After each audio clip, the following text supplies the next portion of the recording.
So this video is for educational purposes only. Tap in. This world has been turned upside down. A 10-year-old is accused of shooting and killing his mother on November 21st.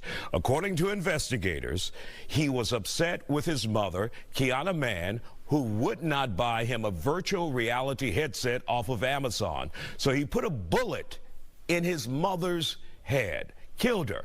The criminal complaint shares even more disturbing details. He apparently used his dead mother's account to buy an Oculus virtual reality headset and ask his grandmother if his package had arrived.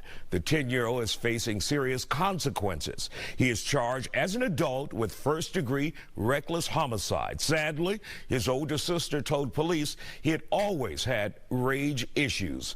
Let's bring in my first guest here on The Factor Uncensored tonight, Fort Bend County Chief Jimmy Evans and therapist Holly Lee McCann. Just mind-blowing that a child could be, I guess the best word to describe it is cold. Cold. Yes. Yes. And that is a description for the Diagnostic Statistical Manual 5th edition of reactive attachment disorder, where you are just unable to bond with others and have empathy.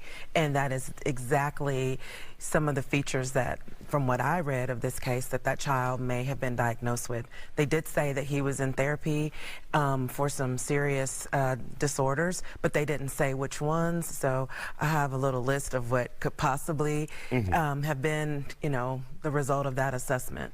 There are some kids who are just born this way.